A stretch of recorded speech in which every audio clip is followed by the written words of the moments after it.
Bab 3. Bimo Nugroho. Seandainya kami binatang, aku adalah anjing pelacak dan Bimo adalah kelinci putih yang manis, jinak tanpa curiga. Jika kami di dunia tumbuhan, aku adalah kaktus berduri yang cenderung menikam jika merasa terancam, sementara Bimo adalah dedaunan adiantum, atau Yukenanga menyebutnya suplir, yang halus, berbatang bak benang tipis yang anggun. Jika kami adalah di dalam benak John Lennon, maka aku adalah bagian dari partitur Come Together, sedangkan Bimo hidup dalam lagu Oh My Love yang lembut mengelus bak suara bulu perindu. Jika kami hidup di jagat Mahabharata, sudah jelas aku adalah Bima, dan dia yang bernama Bimo justru mewakili seorang Yudhistira. Di dunia seni, Bimo yang berbakat melukis itu diam-diam ingin menjadi seorang Sujoyono. Sedangkan aku di masa SMA tergila-gila pada Guernica karya Pablo Picasso. Sudah cukupkah semua analogi itu? Itu kenangan masa kecilku bersama Bimo puluhan tahun silam, tapi masih saja melekat di dalam ingatanku yang tajam dan sial ini. Memiliki ingatan yang kuat dan melekat bukanlah sebuah keberuntungan, melainkan siksa hidup sepanjang masa. Sejak kami di sekolah dasar hingga dewasa, betapapun berbeda kepribadian kami, ada satu hal yang menyatukan kami. Kami adalah anak-anak bangsat dari para bapak yang dianggap pengkhianat negara. Bapakku dieksekusi mati, sedangkan ayah Bimo, Om Nugroho, adalah eksil politik yang tak bisa kembali ke Indonesia. Di masa SD, kami hanya paham bahwa ayah Bimo tidak bisa pulang ke Jakarta. Setelah kami remaja, barulah perlahan-lahan kami memahami bahwa Om Nugroho beserta kawan-kawannya dituduh pengkhianat negara karena dianggap dekat dengan kaum kiri dalam spektrum politik di masa itu. Salah satu akibatnya adalah mereka serta ribuan warga Indonesia lainnya yang tengah menempuh pendidikan atau bertugas tak bisa pulang. Paspor mereka dicabut, kewarganegaraan mereka dihapus, dan untuk waktu yang lama mereka semua berstatus tanpa kewarganegaraan.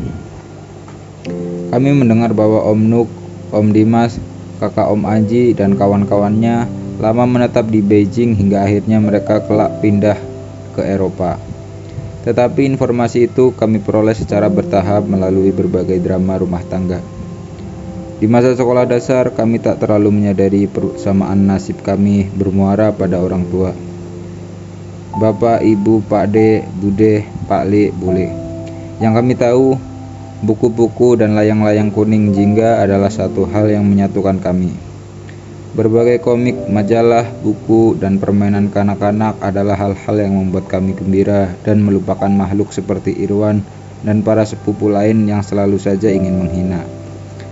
Dan yang tak pernah aku lupakan saat Om Aji memperkenalkanku pada Bimo, bagaimana Bimo langsung saja bersikap seolah kami sudah bersahabat bertahun-tahun. Si tai Irwan memang sudah sepantasnya ditinju, katanya berbisik sambil melirik Om Aji yang sedang berbincang dengan ibuku. Aku baru menyadari Bimo satu sekolah denganku. Kamu kelas 4, B. Bimo mengangguk.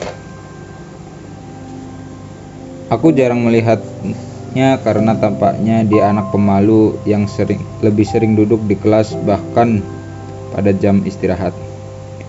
Buku gambar yang dibawa-bawanya kemana-mana adalah salah satu-satunya kawan yang dia miliki.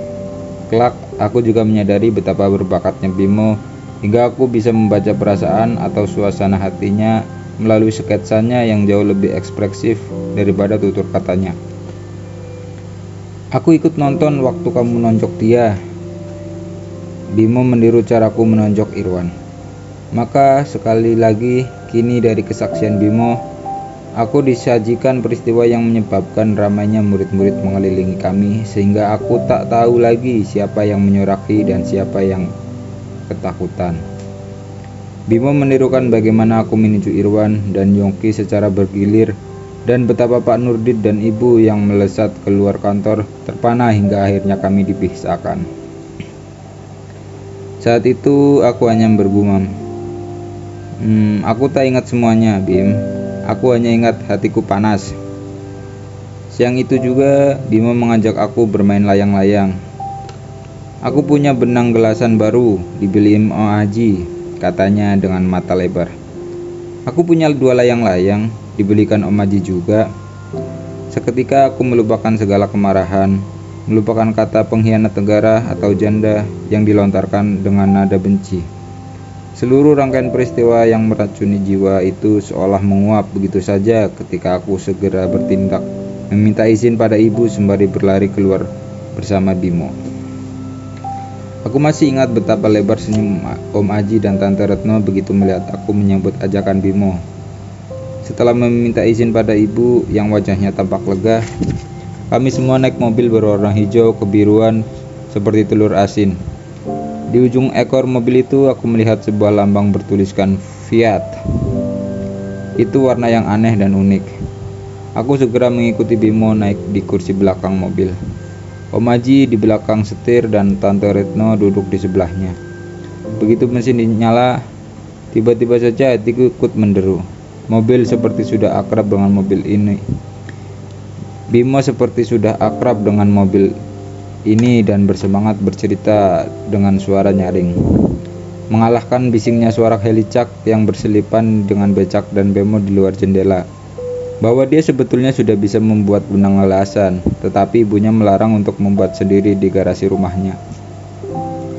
Aku mendengarkan dengan senang karena sungguh berbeda rasanya naik mobil Pak De Yahya, sementara Irwan menendang-nendang kakiku dan aku harus menahan diri tidak membalas tendangannya. Kami tiba di depan rumah Bimo yang dengan menggunakan mobil ternyata hanya sekitar 5 menit dari rumahku. Kami semua turun dari mobil ketika melihat seorang perempuan paruh baya berambut hitam di gelung kecil yang mengenakan gaun kuning kunyit polos. Dia sedang berdiri di teras dengan setumpuk amplop yang baru saja dia ambil dari kotak surat yang terpancang di pagar depan rumah mereka. Om Aji memperkenalkanku pada perempuan bergaun kuning kunyit itu yang ternyata bernama Tante Rukmini, Ibunda Bimo. Aku menyalaminya dan dia membalas salamku tanpa senyum. Bibir Tante Rukmini kecil mungil dan tampak selalu tertutup. Dia tetap anggun meski sama sekali tidak tersenyum. Walau disambut dingin, Om Aji dan Tante Retno meminta izin dengan wajah manis pada Tante Rukmini yang belakangan baru ku ketahui ternyata kawan kuliah ibuku. Agar Bimo bisa main bersamaku di bawah pengawasan mereka berdua. Tante Rukmini mengangguk. Tanpa kata-kata, aku mulai merasa ada sesuatu yang ganjil di rumah Bimo. Dari teras, aku melayangkan pandangan ke dalam ruang tamu. Tante Rukmini yang tampak lebih muda dari ibu dan nyaris tampak keriput itu sungguh harum. Aroma minyak wanginya sekilas menyentuh hidungku. Dia tetap berdiri dan sama sekali tak mempersilahkan kami untuk masuk ke dalam ruang tamu. Sungguh berbeda dengan ibuku yang selalu saja mempersiapkan siapa saja yang bertamu untuk masuk dan menanyakan apakah sang tamu ingin minum air putih, teh, atau kopi. Terkadang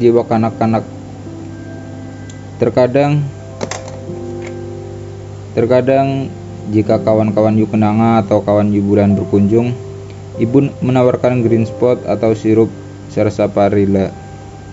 Atau kawan-kawan Yubulan yang kelihatannya tak pernah tak lapar itu pasti diajak makan siang dan makan malam. Di dalam kesederhanaan hidup, menurut ibu, kekayaan kami adalah kebaikan dan keramahan. Di dalam keterbatasan kami, kelebihan kami adalah untuk selalu memberi. Di rumah yang cukup besar, kebun penuh bunga anggrek yang bergantungan di dahan pohon itu, Tante Rukmini tak mempersilahkan kami masuk. Dia membiarkan Om Aji, Tante Retno, dan aku berdiri di depan teras sembari menanti Bimo yang tergesa-gesa mengambil layang-layang dan benang gelasan dari dalam. Hanya dengan satu sapuan penglihatanku, aku bisa menebak-nebak ada sesuatu yang tak lazim di dalam rumah tamu itu. Aku hanya melihat foto-foto Tante Rukmini dan Bimo belaka. Padahal aku sangat ingin melihat foto Om Nugroho. Mungkin foto Om Nugroho ada di atas bufet, atau di atas televisi ruang lain, atau Bimo kembali menghampiriku dengan 2 layang-layang warna hijau dan jingga, serta 2 benang gelasan. Sambil pamit kepada ibunya, Bimo menepuk bahuku untuk berlari kembali ke mobil. Om Aji dan Tante Retno mengantar kami ke lapangan bola di belakang Salemba dan berjanji menjemput kami 1 jam lagi. Tak perlu Om, aku tahu jalan pulang kok, kataku. Om Aji menggeleng. Tapi Om sudah berjanji akan mengantar Bimo kembali ke rumahnya, jawabnya tersenyum. Om Aji memberi kami uang saku. Ini untuk jajan es Baltik atau es Mambo di pinggir lapangan. Asal jangan terlalu banyak, nanti bisa batuk, katanya sambil mengacak-acak rambut Bimo dan aku, lalu meninggalkan kami.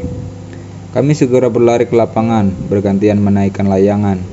Bimo cukup ahli, tetapi hanya dalam beberapa menit dia sudah tak tahan menerima tantangan layang-layang kuning. Mereka saling berlaga meliuk ke kiri dan kanan. Aku sudah mengingatkan Bimo untuk sabar dan dingin. Tunggu sampai si layang-layang kuning lengah.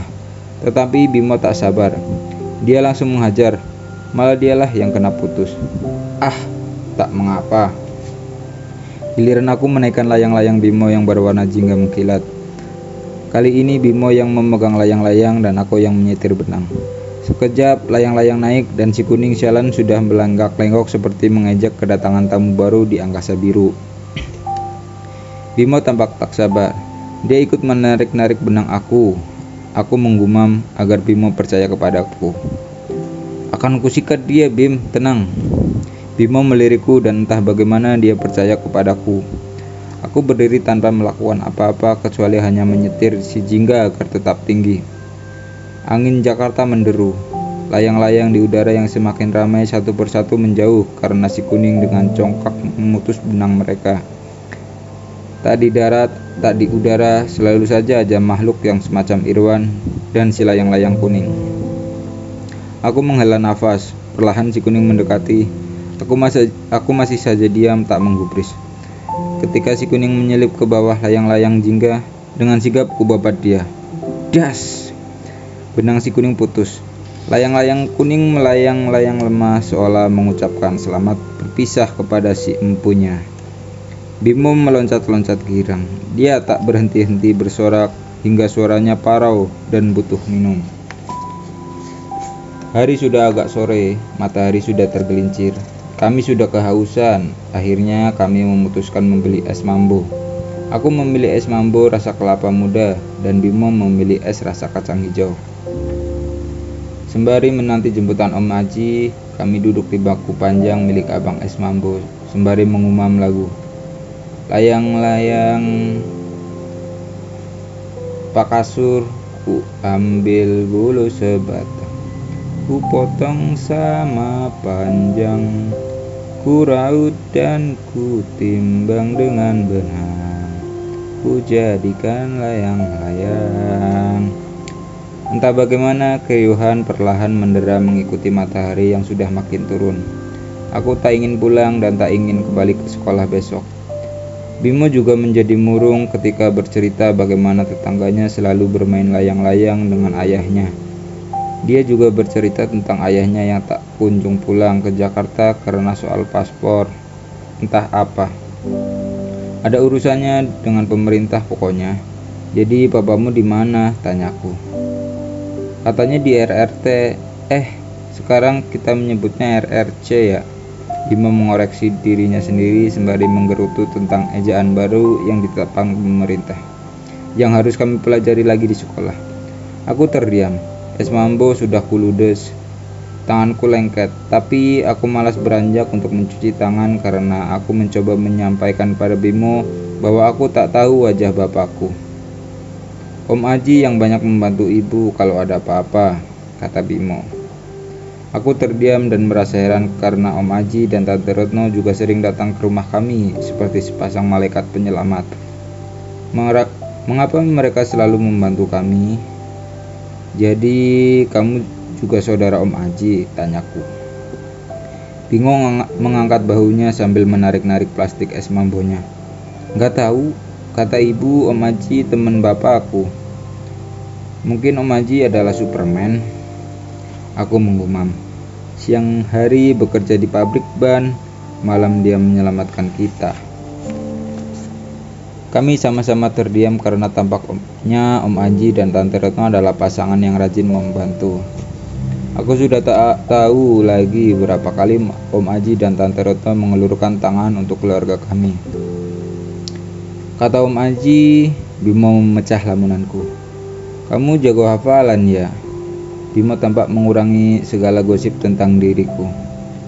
Dalam pelajaran apa saja kamu selalu dapat angka 100? Hafalan. Aku tertawa. Aku nggak jago menghafal. Seperti biasa, aku tak pernah tahu bagaimana menjelaskan kondisiku. Di masa kecil, tak ada yang tahu istilah photographic memory. Paling tidak di tahun 1970-an, di Indonesia istilah itu belum terlalu terkenal. Aku mencoba menjelaskan bahwa kepalaku gampang menyerat apa saja yang kulihat dan kubaca.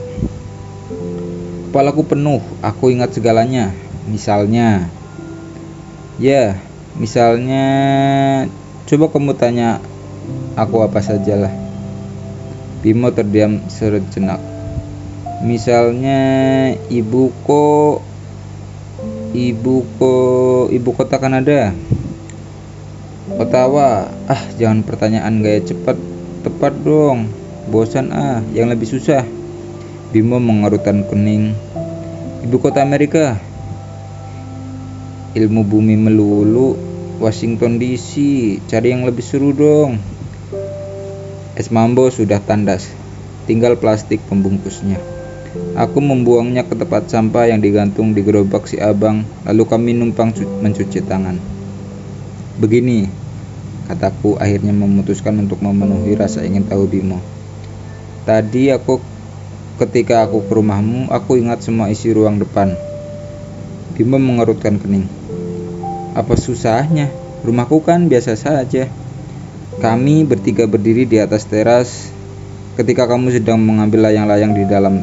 Ada sebuah kursi panjang dengan bantalan berwarna kuning dan 2 buah bantal berwarna jingga.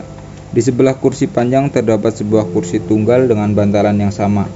Lantai ruang depan terbuat dari marmer yang licin yang terlihat baru saja dipel. Di dinding sebelah kanan ada sebuah rak yang diisi dengan sebuah foto ibumu dan foto kamu saat kamu masih kecil yang semuanya dibingkai warna perak terukir. Tetapi aku melihat ada sebuah foto tanpa bingkai, foto lelaki berseragam tentara. Foto itu disandarkan pada bingkai foto ibumu. Aku yakin itu bukan foto ayahmu. Aku tak melihat satupun foto ayahmu. Di sebelah foto-foto berbingkai itu ada sebuah vas berisi bunga anggrek warna ungu. Di sebelah kiri ada sebuah radio dan alat untuk memainkan piringan hitam berkaki 4. Bimo menatapku sembari melotot. Mereka benar. Mereka siapa? Anak-anak di kelas. Mereka bilang kamu jenius. Jenius tai. Ini karena mataku bisa menangkap dan mengingat semua yang kulihat dengan cepat.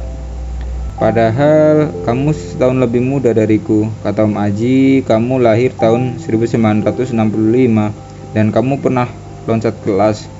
Bimo masih menatapku dengan mata berbinar-binar.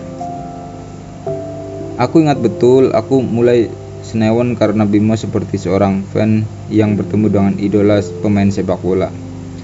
Kamu bisa jadi detektif kalau sudah besar nanti.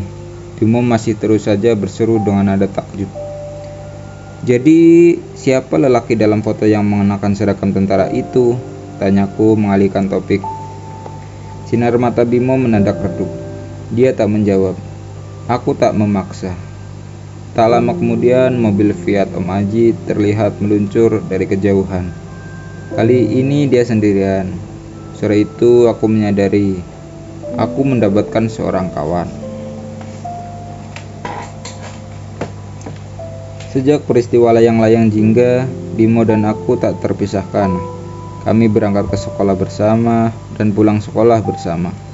Kadang-kadang sepulang sekolah, Bimo ke rumahku dan menelpon ibunya beralasan akan mengerjakan pekerjaan rumah denganku.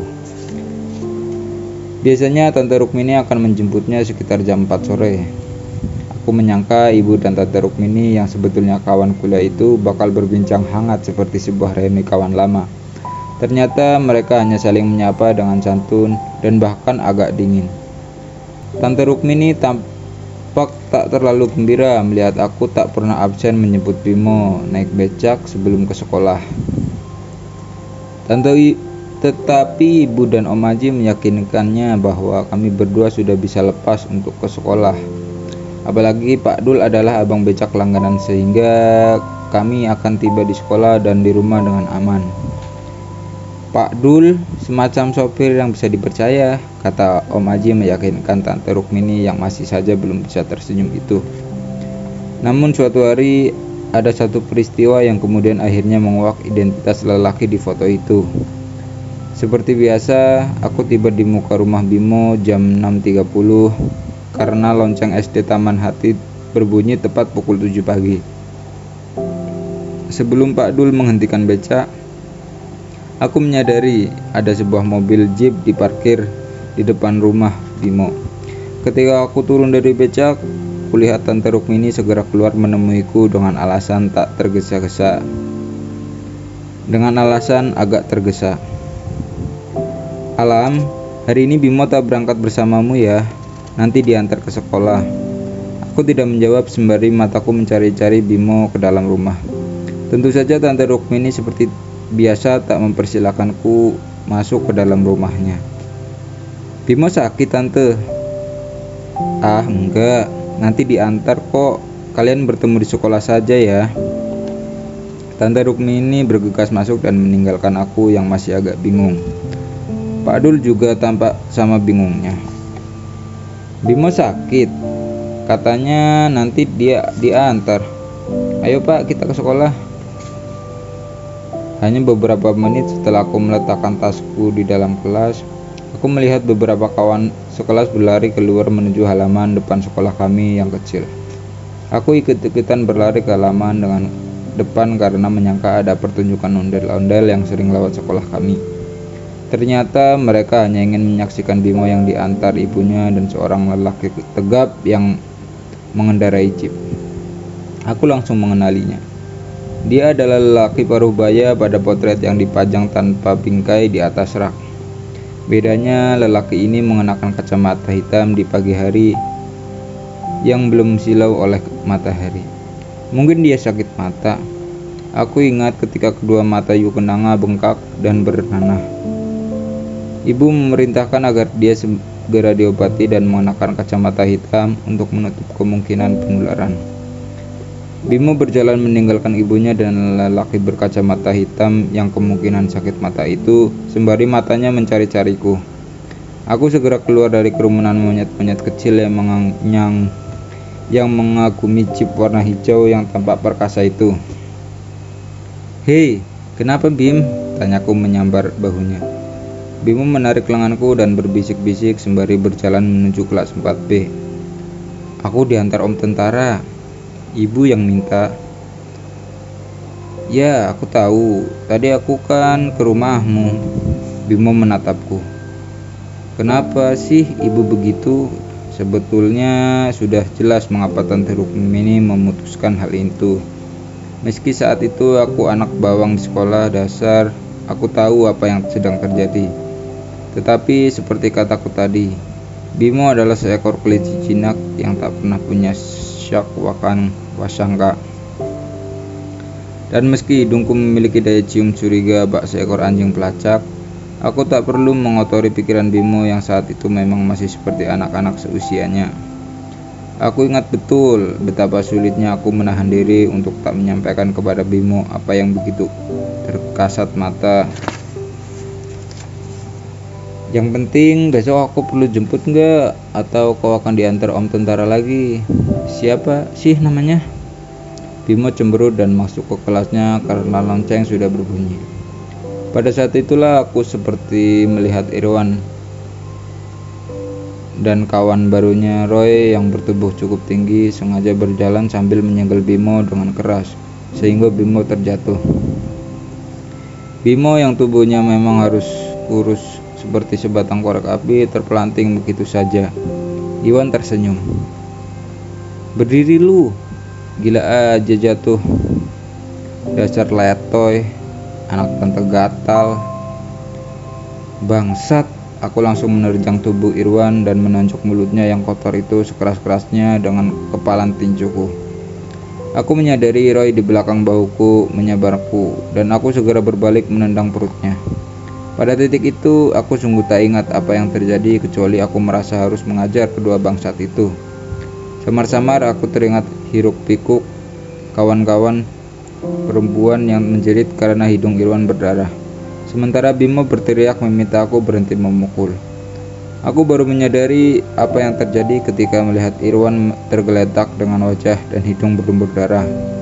Aku tertegun. Kok tiba-tiba ia tersungkur di lantai? Aku tak tahu. Seketika badanku ditenteng oleh sebuah lengan besar Pak Nurdin. Di antara riuh redah itu terlihat kepala sekolah menghalau kerumunan murid-murid kelas 4, 5, dan 6 yang seketika membentuk lingkaran. Dia membantu Irwan berdiri, sementara Roy yang kelihatannya tak terlalu cedera mencoba mengejarku dan Bodak ingin membalas tendanganku. Dengan sigap, Pak Nurdin segera berdiri di antara kami dan mengangkat tangannya. "Hei, berhenti! Sana!" Roy dan aku sama-sama digiring ke kantor kepala sekolah, sedangkan Irwan dibawa ke klinik sekolah. Aku sedang membayangkan wajah ibu dan Yuk Kenanga yang pasti memandangku dengan mata yang memancarkan kekecewaan. Sesuatu yang lebih mengerikan daripada kemurkaan. Di hadapanku berdirilah seorang lelaki yang mungkin lebih muda daripada Om Aji. Bertubuh tinggi besar, berambut cepak lurus, dan bermata tajam. Lelaki itu mengenakan baju karate putih tebal, tetapi sabuknya yang berwarna hitam masih diselempangkan di bahu. Di kejauhan, sebagian besar murid tengah berlatih, sebagian duduk berbincang. Dia menatapku dengan lekat, lantas menatap Om Aji. "Saya tidak bisa janji, Mas Aji, tapi saya usahakan. Soalnya ranting kami sudah sangat penuh. Tolonglah." "Dan siapa namamu?" Lelaki tegap besar itu bertanya kepadaku. "Alam, Om." "Senpai," dia menekan dengan suara yang dalam. "Senpai. Oh, Senpai. Oh, Senpai." Aku mematuhinya begitu saja seperti tersihir oleh suaranya. Di belakangku aku terdengar seorang tertawa kecil. Aku tak berani melirik. Aku dikelilingi puluhan karateka yang sibuk melakukan pemanasan yang biasa kami lakukan juga di sekolah sebelum berolahraga. Mereka tampak tegap, gempal, berisi, dan bersuara keras. "Bagaimana kalau mereka memutuskan mengeroyokku? Kan kau bilang belajar karate untuk menahan diri. Dia adalah anak yang harus belajar menahan diri. Dia baru kelas 4 SD, tapi kalau kelahi bikin hidung lawannya patah." Maji terus saja nyerocos tanpa jeda. Pasti dia tak ingin pulang sampai Senpai Daniel bersedia menerimaku bergabung. Bagaimana bisa kembali ke ibu dengan kisah gagal bahwa Senpai Daniel ogah menerimaku sebagai muridnya. Tiba-tiba saja dua remaja bertubuh tegap, mungkin berusia sekitar 14 atau 15 tahun mendekatiku. Yang satu berkulit putih, berambut tegak lurus, bermata kecil menyala-nyala, dan bersabuk coklat. Sedangkan kawannya bersabuk biru, bertubuh lebih tinggi, lebih kurus, berkulit sawo matong, dan berambut agak lebat. Keduanya mengelilingiku, memandangiku dari atas ke bawah, dan tampaknya tertarik karena tubuhku hampir setinggi tubuh mereka. Si sabuk biru mengecek-ngecek jari-jari dan buku tanganku. Belakangan mereka baru menyadari kehadiran Senpai Daniel dan Om Aji yang berbincang terpisah dari kami. "Bos," keduanya membungkukkan tubuh kepada Senpai Daniel. "Gimana, Bert, Riz? Kohai dalam waktu terdekat?" Si sabuk coklat menatap wajahku. "Semestinya tambah satu saja masih bisa, Senpai. Saya bantu." Sementara lagi kita sudah akan ke suku dan ujian kenaikan sabuk. Sampai Daniel menatapku dari atas ke bawah lalu menghela nafas. Dia menoleh ke Om Aji. Saya tetap harus melapor pada senpai, sensei, tapi beliau bisanya mempercayakan rekrutmen pada saya. Mungkin Alam tak perlu ikut gasuku dan ujian dalam waktu dekat. Ikut latihan saja dulu, kata senpai Daniel mengangguk. Om Aji tampak girang. Oh, nggak apa-apa. Yang penting dia belajar di sini supaya tidak main tonjok anak orang. Aku akan sangat berterima kasih, Dan. Si sabuk coklat memegang bahuku dan agak menekan. Mungkin karena aku tak menjerit, meski jarinya seperti menusuk tulang. Si sabuk coklat tampak menyimpulkan aku adalah anak lelaki yang mampu menahan derita. Kalau digeber mestinya dia bisa jadi gasuku dan ujian. Aku merasa seperti sebuah spesies yang sedang dievaluasi oleh berbagai ahli biologi. Tapi aku tak peduli, selama Ibu dan Yukenanga tidak panjang lebar memarahiku sembari menyesali absennya Bapak dan seterusnya. Aku pasrah saja diurus Om Aji. Jadi jika Om Aji ingin mengambil jalan sulit untuk menaklukkan temperamenanku, aku memilih patuh saja.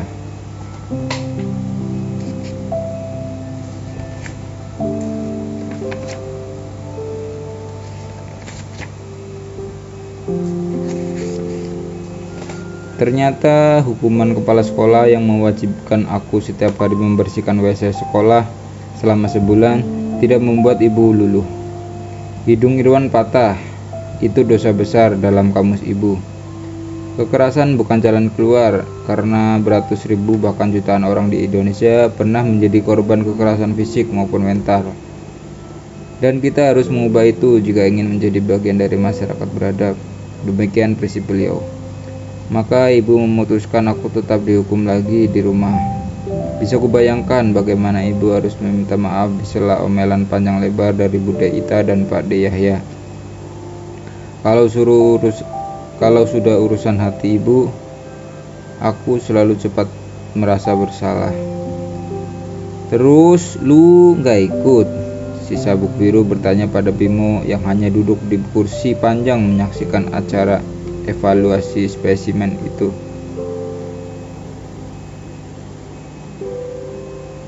Bimo menggelengkan dengan cepat. Cuma mengantar.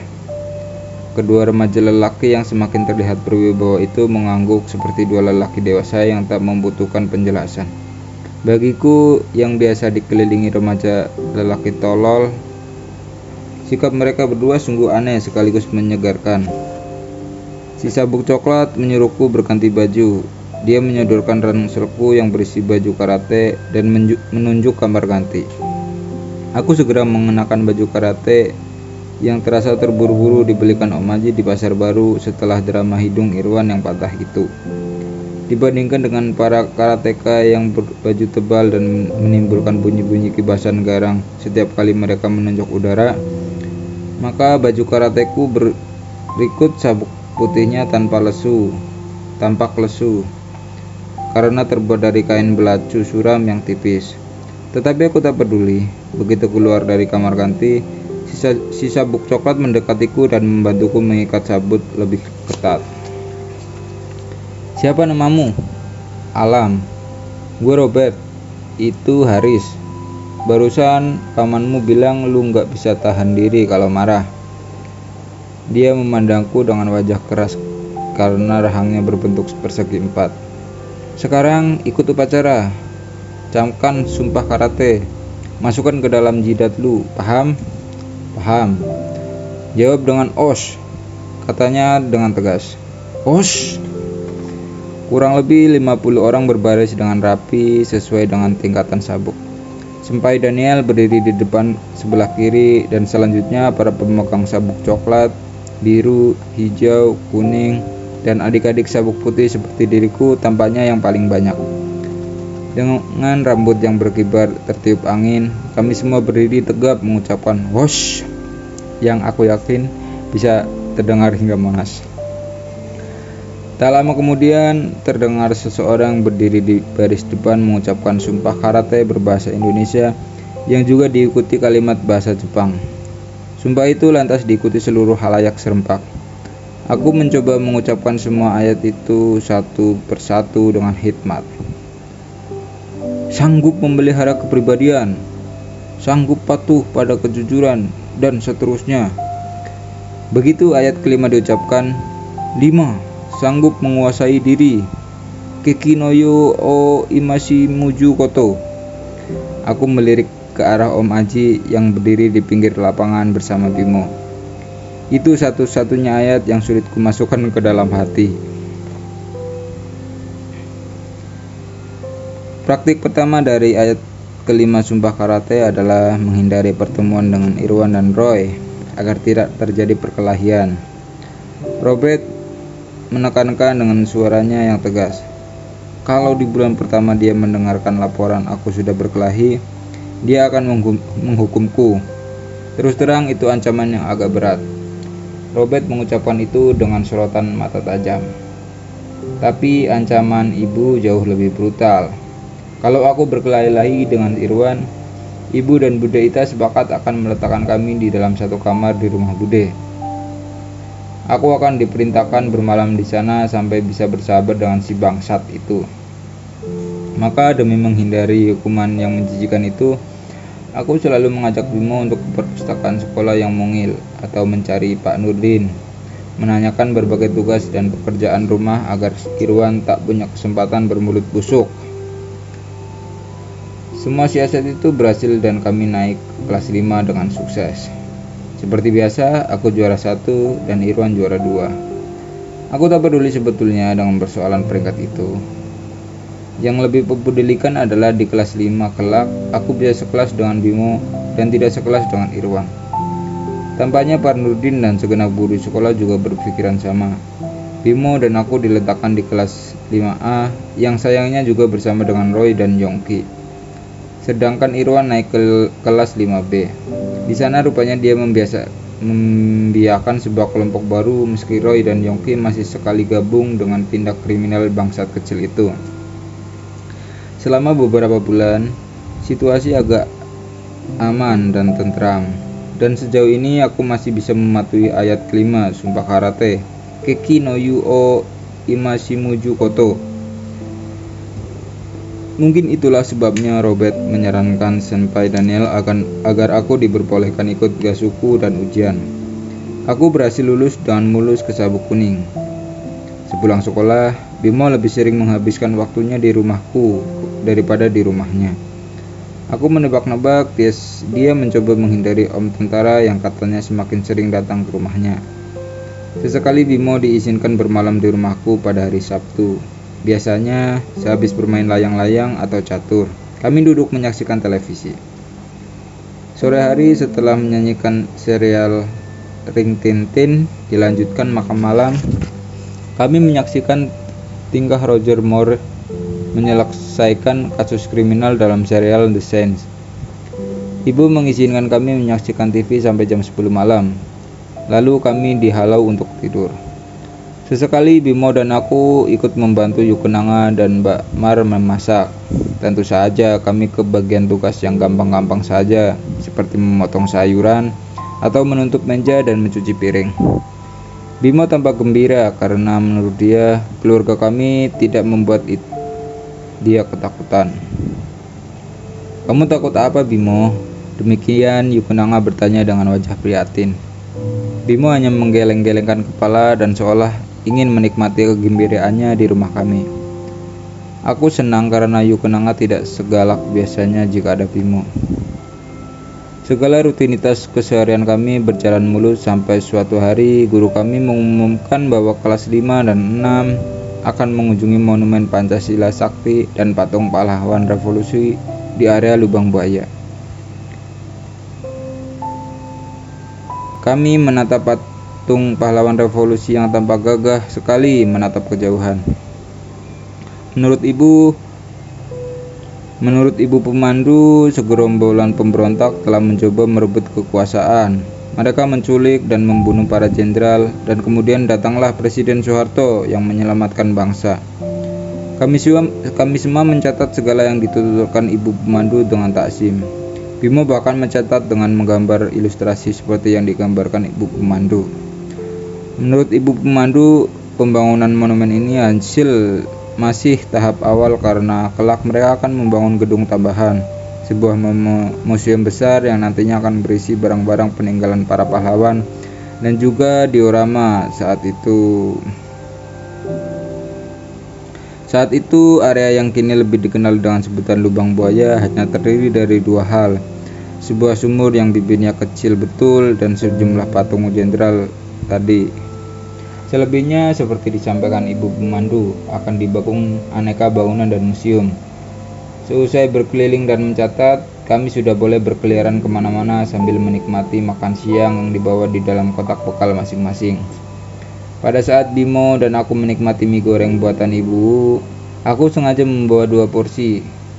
Di bawah pohon Tanjung di dekat area parkir, tentu saja kelompok durjana itu muncul seperti koboi ketengan. Irwan, Roy, dan beberapa anak kelas 5B yang merasa tak perlu makan siang dan berjalan dengan penuh laga di hadapan kami. Yang aku ingat, kami sengaja mengabaikan mereka dan asyik menikmati mie goreng ibu meski sudah tak terlalu panas.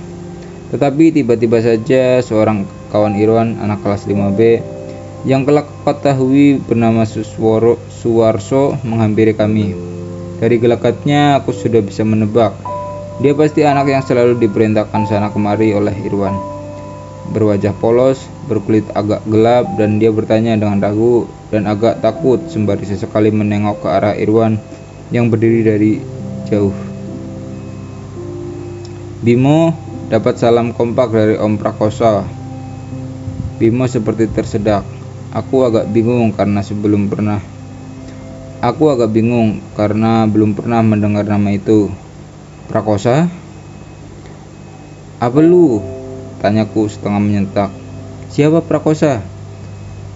Suwarso tampak takut, apalagi tubuhnya memang kecil dan mudah kulihat.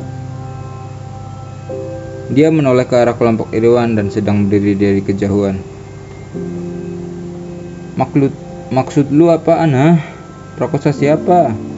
Kini aku sulit untuk bersikap ramah. Enggak tahu, Lam.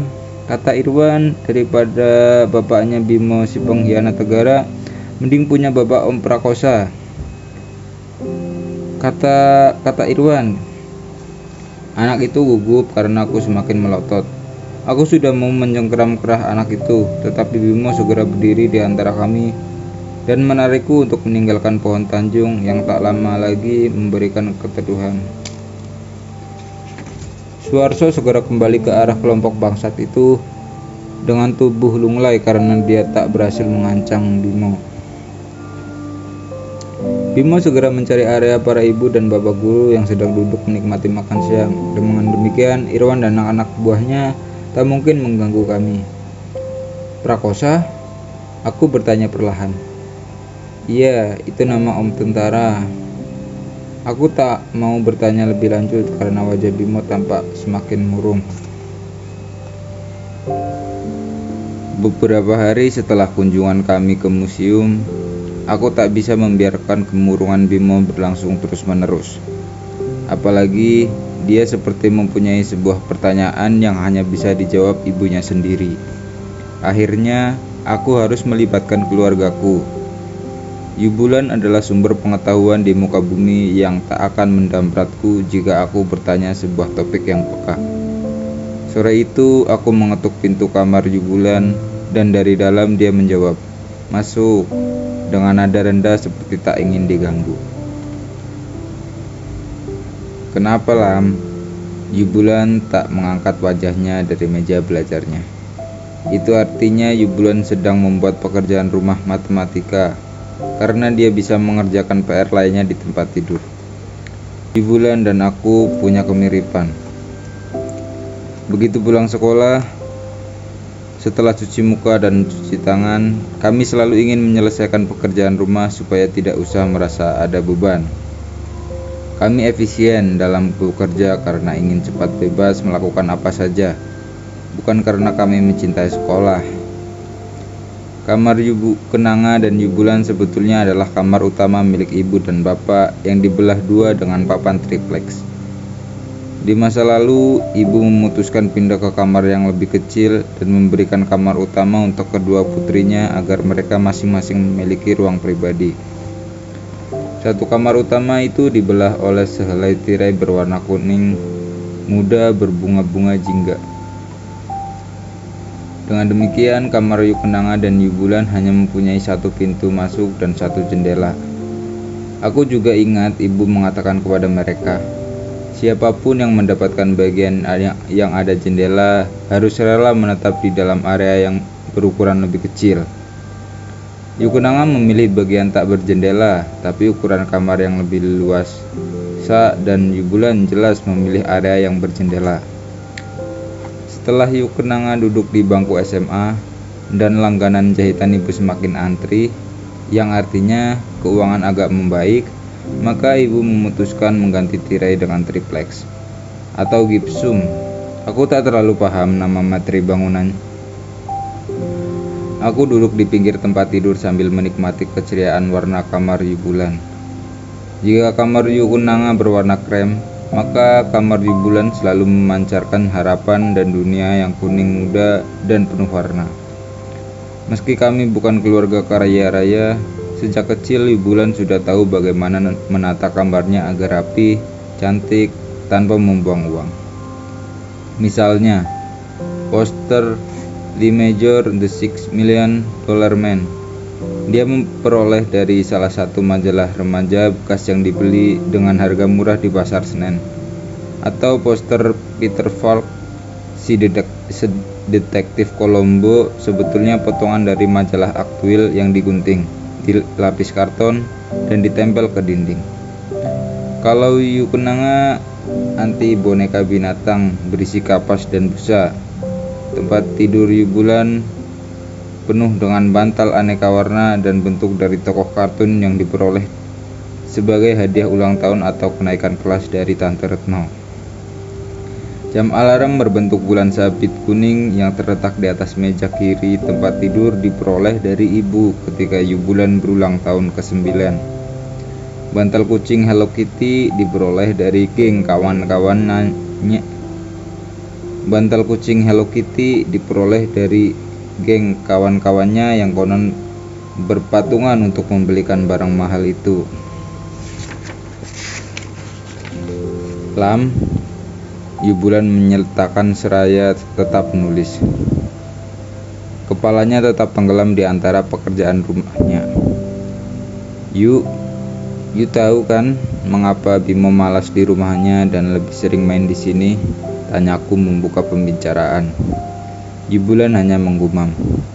Dia baru berusia 12 tahun saat itu. Tetapi kedua kakakku jauh lebih tua dan dewasa daripada teman-teman seusianya.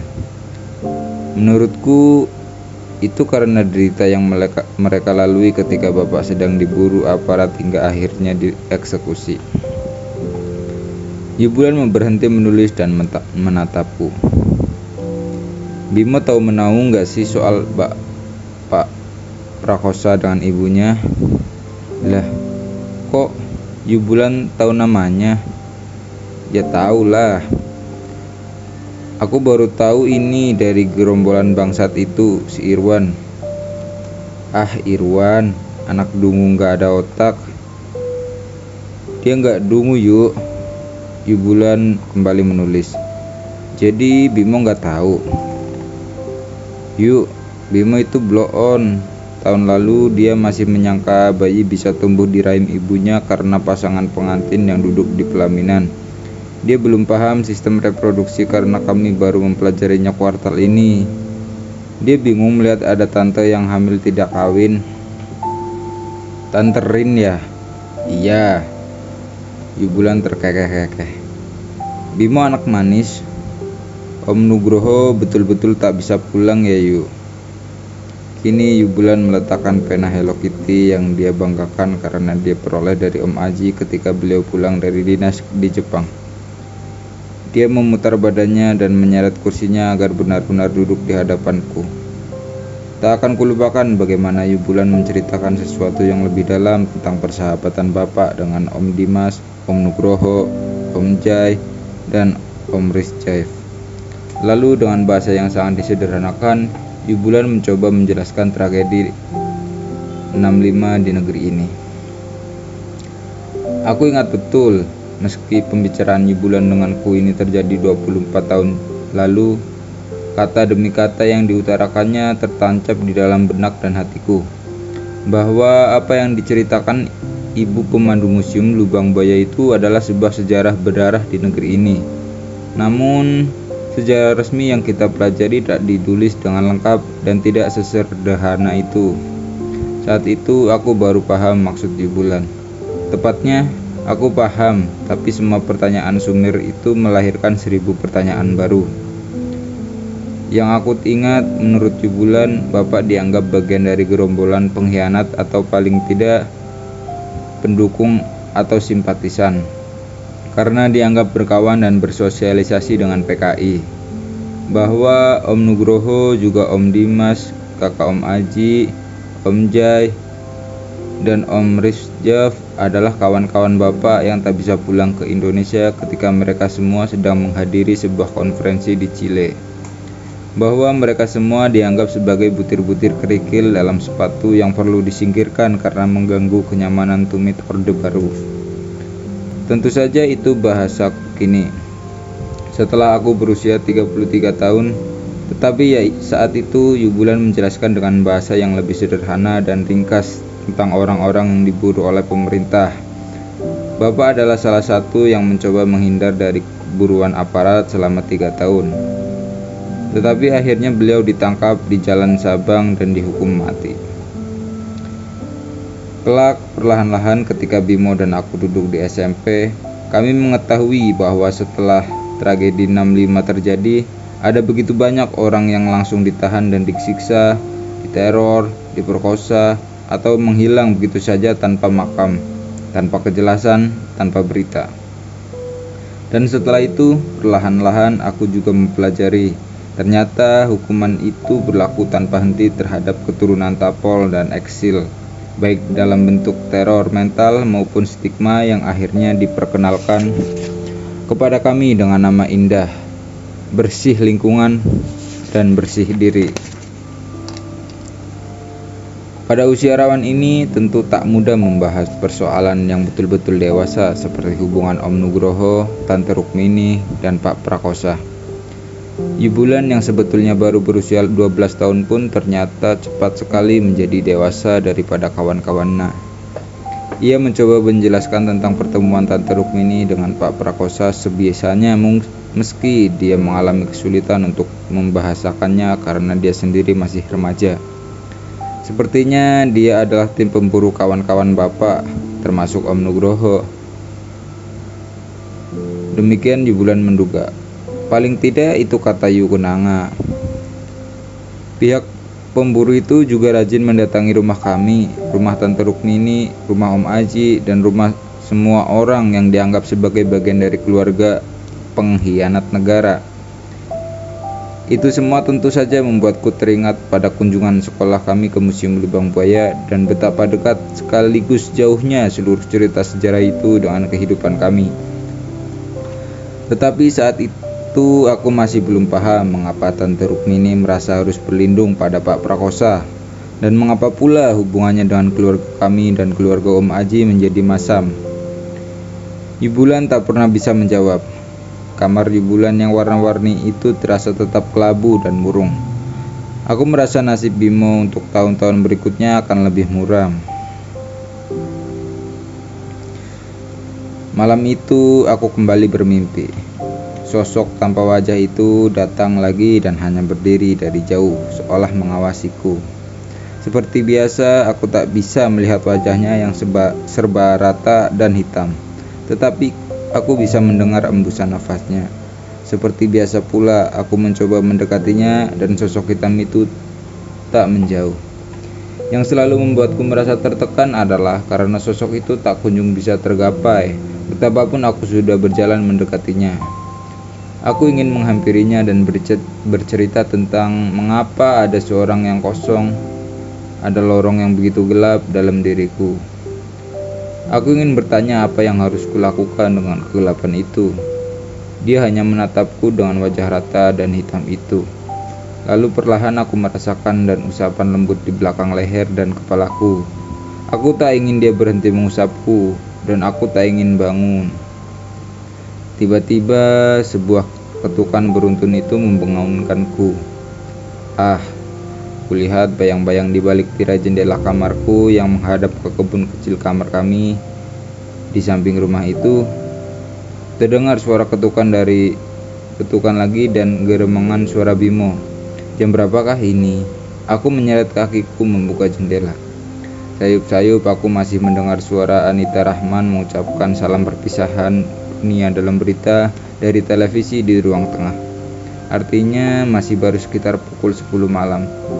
Pasti Yukenanga tak bisa tidur dan menyaksikan apa saja yang tersaji di TVRI untuk mengusir insomnia. Bimo memanjat jendela dan masuk ke kamarku. Begitu saja dia menggeletak di atas tempat tidurku. Kawanku itu memang seorang ahli interupsi.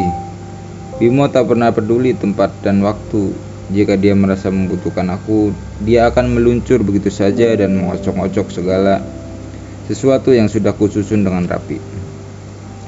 Ada apa sih? Aku berbisik, menutup jendela perlahan dan menyalakan lampu baca di samping tempat tidur. Bimo kini duduk di pinggir tempat tidur dengan wajah kusut. Aku tidur di sini saja. Ibumu? Tai lah. Jika Bimo yang halus budi itu sudah menyebutkan kotoran manusia sebagai bahasa komunikasi, sebaiknya aku mengeluarkan sleeping bag, selimut, dan bantal dari lemari.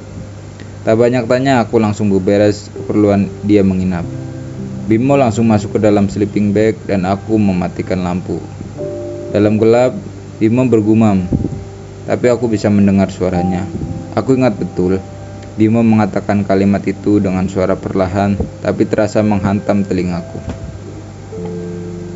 Ibu akan bercerai dengan bapak dan menikah dengan om tentara. Aku terdiam. Kami sama-sama tak berbunyi dan tak bergerak dalam gelap. Kata-kata tak diperlukan lagi untuk membahasakan apa yang bergejolak dalam hati.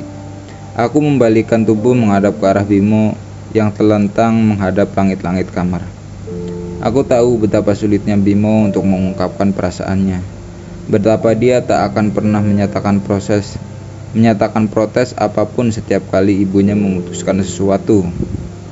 Bimo adalah anak tunggal. Kehidupan finansialnya lebih baik daripada kami karena orang tua Tante Rukmini yang berkecukupan masih membiayai kehidupan mereka sehari-hari. Itulah sebabnya mereka selalu memiliki barang elektronik yang lebih baru daripada keluarga kami atau keluarga tetangganya. Tapi ayah Bimo, Om Nugroho, menetap di belahan bumi yang tak lain, sehingga aku mengenali betul asal-usul keluarga kemurungan Bimo. Bimo hanya bisa saling berkirim surat dengan Om Nugroho. Sesekali Om Nugroho mengirim telegram yang kemudian disimpan Bimo di dalam buku gambarnya. Kelak ketika Om Nugroho dan kawan-kawannya pindah dari RRC ke Eropa, barulah Bimo memperoleh telepon ayahnya sesekali. Itu pun harus melalui beberapa gerunjal karena Tante Rukmini tampak gentar jika suami barunya mendengar nama Nugroho. Itulah sebabnya biasanya Om Nuk menulis di dalam telegram kapan dia dan akan menelpon ke rumahku atau ke rumah Om Aji, dan Bimo akan siap menerimanya. Semula ibu selalu mengatakan kehadiran Om Tentara sesungguhnya membantu kami agar kami gak diganggu-ganggu. Terdengar suara Bimo di dalam gelap. Bimo mengaku dia bahkan tak terlalu curiga, dan memang karena kehadiran Om Tentara dalam kehidupan mereka, rumah keluarga Bimo tak lagi disatroni berbagai lelaki dengan rambut cepak dan bolak-balik bertanya soal Om Nugroho. Dengan suara murung, Bimo bercerita. Semula Om Tentara mencoba mendekati Bimo dengan mengajaknya bermain catur, tetapi Bimo selalu mengalahkannya. Om Tentara lantas mengajak bermain monopoli. Bimo kalah, Sejak itu, Om Tentara terus-menerus mengajaknya bermain monopoli. Bimo menghindar karena dia kurang menyukai permainan monopoli yang tujuan utamanya hanya melipat gandakan uang dan properti. Jika dipikir kembali, sejak kecil baik Bimo maupun aku tak terlalu nyaman dengan sifat alamiah rakus di dalam kapitalisme. Meski saat itu kami belum paham pemikiran politik dan teori ekonomi secara mendalam. Di masa itu, kami terlalu kecil untuk memahami bahwa sebetulnya permainan monopoli adalah cikal bakal kapitalisme. Sampai akhirnya di sebuah siang, Tante Rukmini menjemput Bimo sepulang sekolah. Ini sesuatu yang tak biasa. Menurut Bimo, ibunya mengajak makan siang di hias-rias Cikini. Sebagai anjing pelacak, aku sudah mulai curiga, pasti acara makan siang itu tak akan berakhir dengan keriangan. Di masa itu, bagi warga Jakarta, hias-rias Cikini adalah satu tujuan untuk membeli sepatu buatan lokal yang bagus dan tempat makan yang enak dan lumayan terjangkau, meski tempat itu juga terkenal sebagai tempat nongkrong anak-anak yang bersekolah di kawasan Menteng. Jukenanga dan Yubulan pernah mengajakku ke petokoan hias-rias. Meski kami tak mampu berbelanja banyak, Jukenanga dan Yubulan senang berjalan-jalan di sepanjang kios-kios yang memajang sepatu cantik buatan dalam negeri dan sesekali hanya membeli pernak-pernik kecil yang tak terlalu mahal, seperti sapu tangan atau jepit rambut. Setelah puas menjadi penonton di balik etalase sambil membandingkan sepatu mana yang kira-kira cocok untuk mereka, akhirnya kedua kakakku biasanya mengajakku makan bakmi ayam jamur di warung samping petokoan hias-rias. Itu kebahagiaan kecil yang kuingat pada masa sekolah dasar. Siang yang naas itu, Bingo mengaku dia semula girang karena ibunya mengajak menikmati bakmi ayam jamur dan es kelapa muda hias-rias yang sungguh tak terbandingkan. Bayangkan, sebuah mangkuk gambar ayam yang diisi mie tipis kriwil disiram dengan air kaldu panas dan harum potongan ayam yang ditumis dengan jamur yang bergelimangan minyak wijen dan bawang putih serta sayur cesim hingga hijau segar. Lantas, itu kesukaanku. Ada 2 atau 3 bakso urat yang bergulingan di pinggir mie serta 1 pangsit goreng yang ditancapkan bukan hanya sebagai pemanis, tapi pamungkas rasa. Nah, meski kita duduk di bangku tanpa senderan di bawah payung yang tak berguna, karena matahari siang sepulang sekolah tetap menyengat, bakmi ayam jamur pangsit goreng itu tak akan bisa menghalangi siapapun untuk berlaga. Keringat dan gerah itu semua diobati dengan kegurihan bakmi hias-rias, dan dengan segera pula tenggorokan kita yang haus akan disiram oleh air kelapa muda yang sejuk manis itu.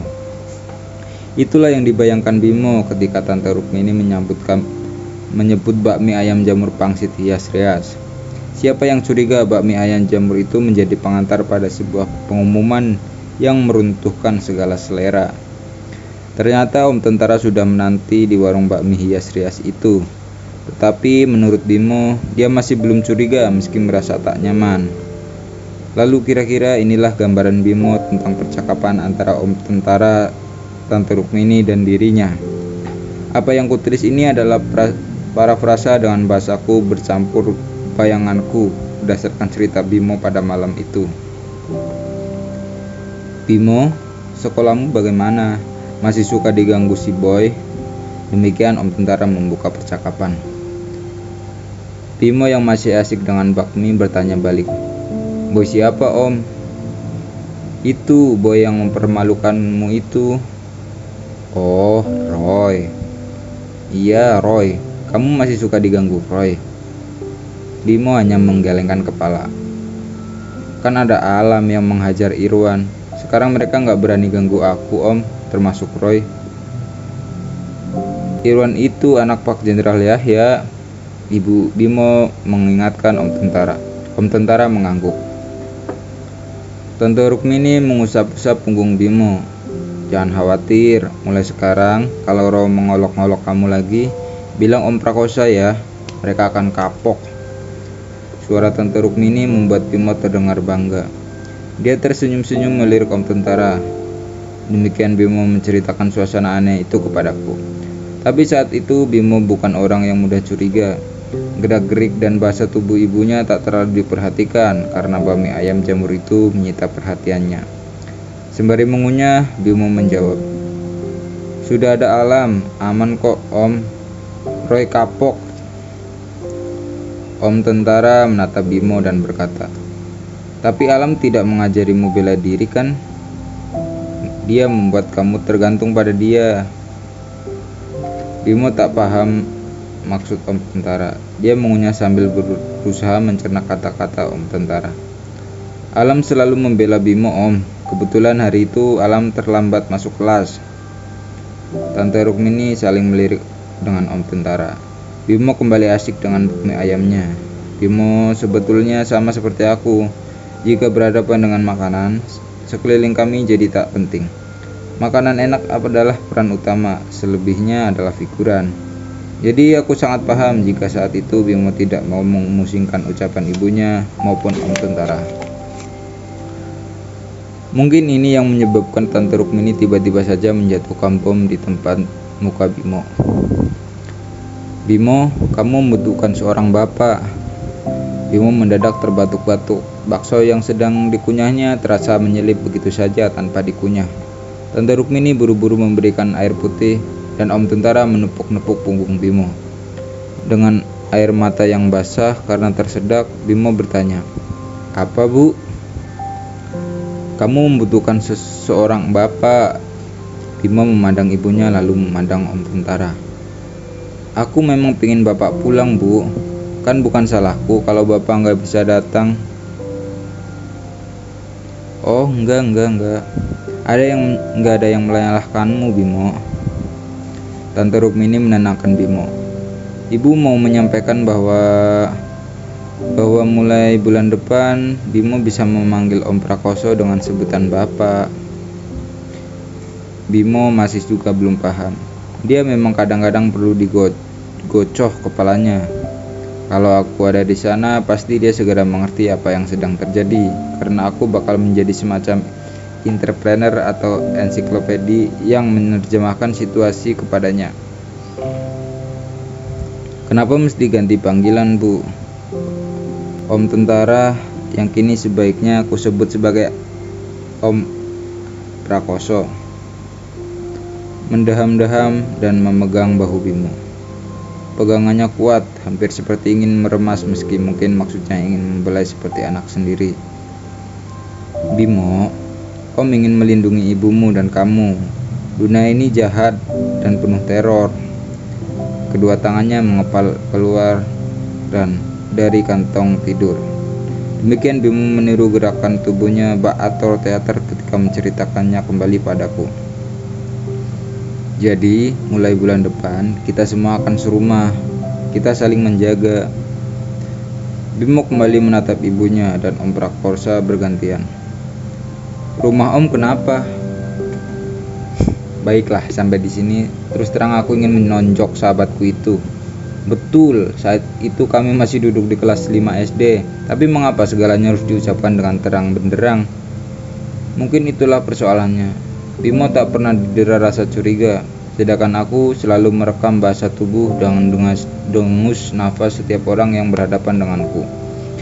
Seperti ku katakan tadi, aku mirip seekor anjing pelacak. Bimo adalah seekor kelinci, manis, putih, jinak, tanpa curiga.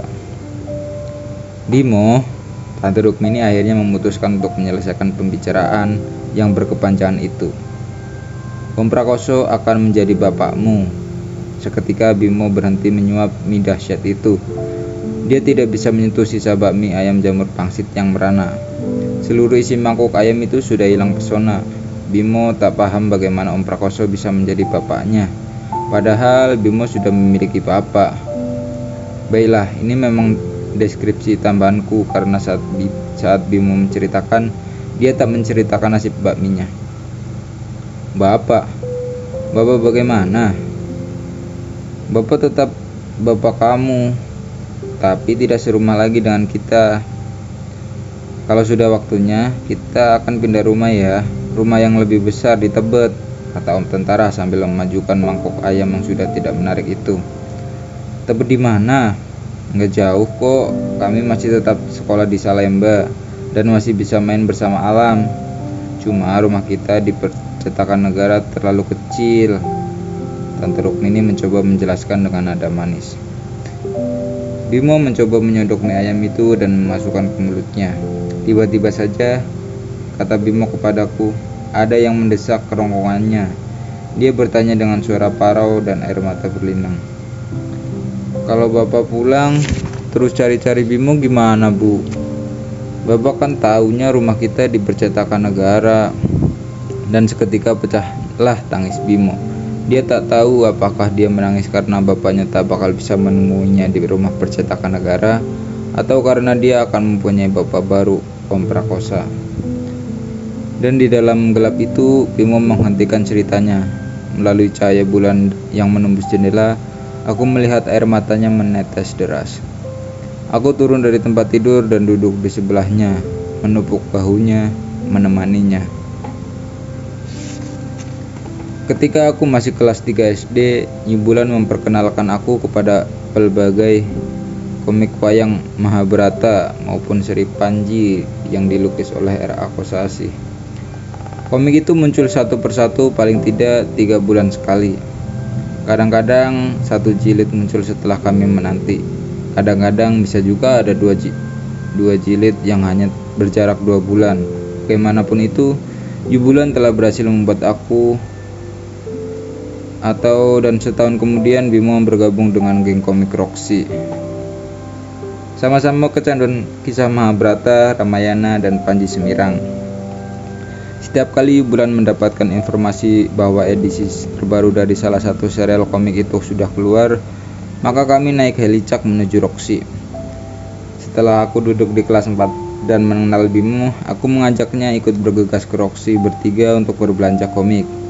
Ini menjadi tradisi kami bertiga bahkan sampai kelas 5 dan 6. Kami ketagihan main ke Roxy karena tempat itu seperti surga komik dan makanan bagi kami.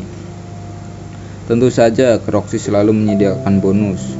Membeli beberapa sebuah buku bersampul foto-foto Rano Karno dan Jesse Gusman dalam film Romi dan Juli.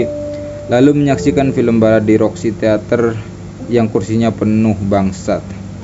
Bangsat yang kuceritakan adalah bahasa harfiah. Artinya, di masa kecil kami, bangsat adalah kepiting, binatang kecil kurang ajar penghisap darah manusia yang menyebabkan paha kami bentol-bentol.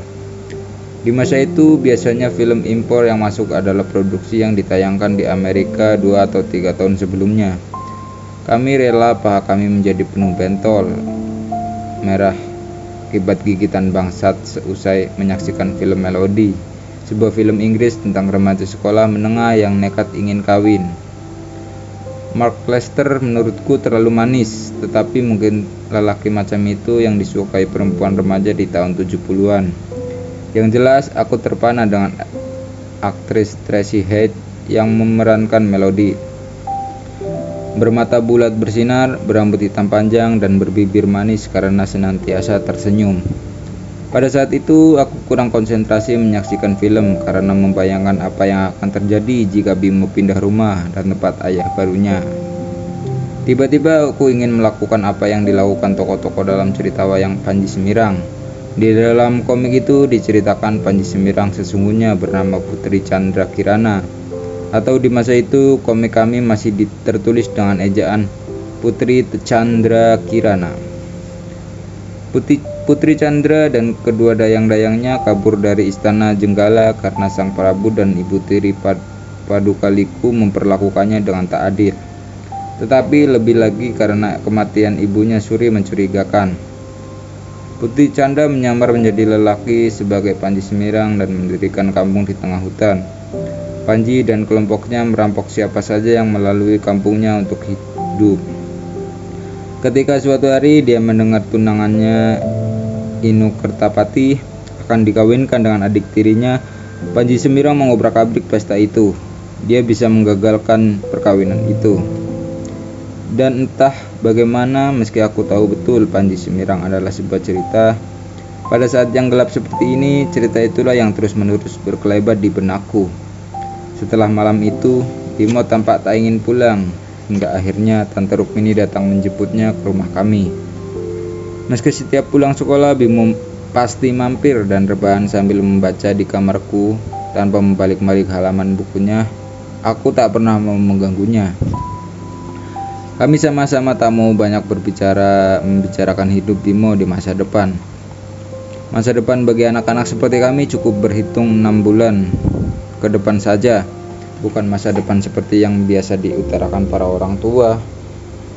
Masa depan bagiku adalah bagaimana bisa hidup tenang melahap buku-buku asyik tanpa diganggu pelajaran sekolah yang membosankan atau interupsi perintah Yukenanga untuk membantunya di dapur.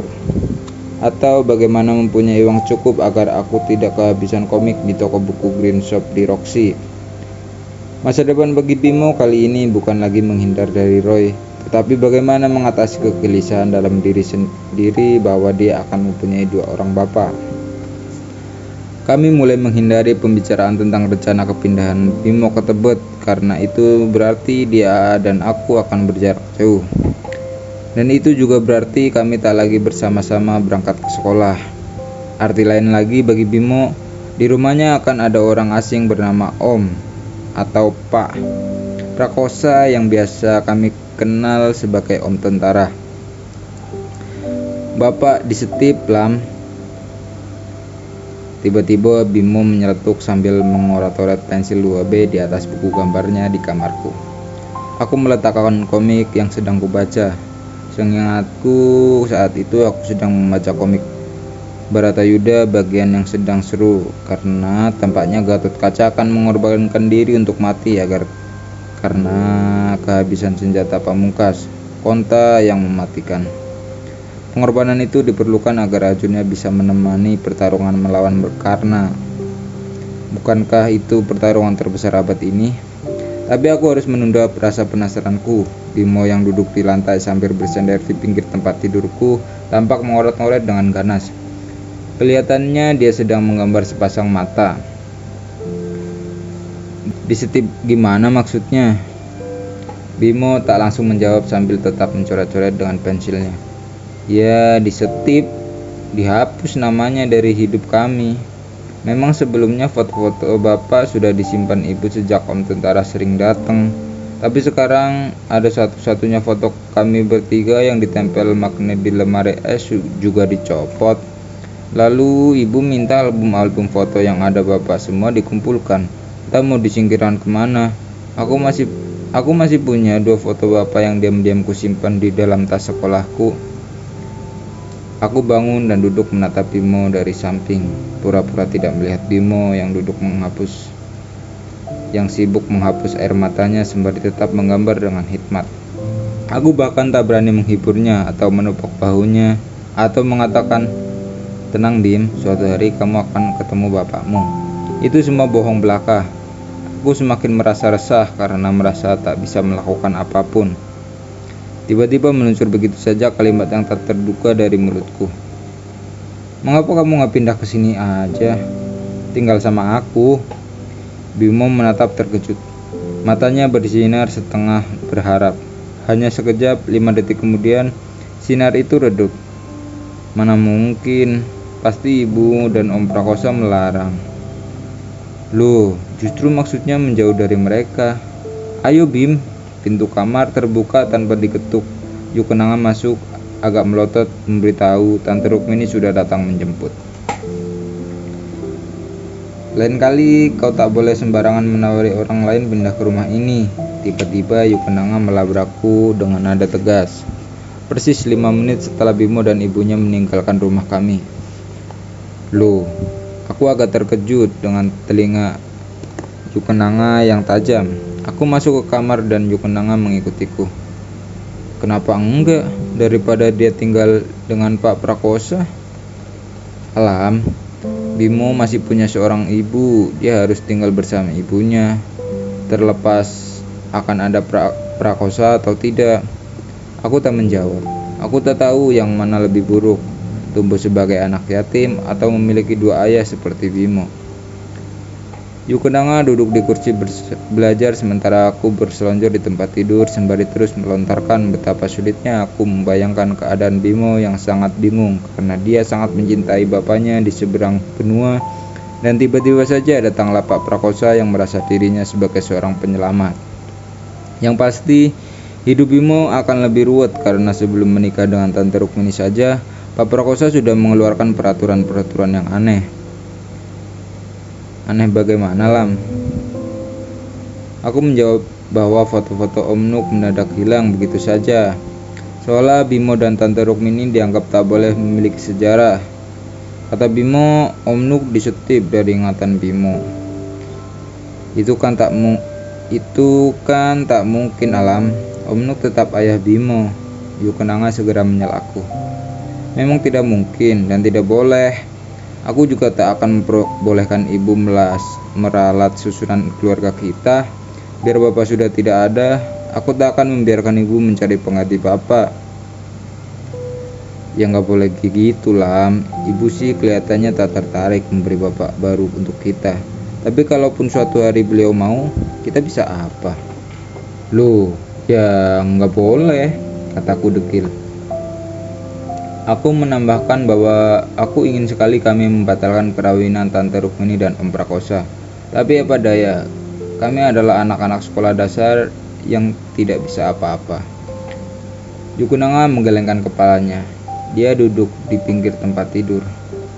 Aku teringat bagaimana Chandra Kirana menyamar menjadi Panji Semirang, dan begitu dia mendengar tunangannya Ibnu Kertapati akan dikawinkan dengan Galuh Ajeng, maka dia dan para dayangnya mengeluarkan aji sirop.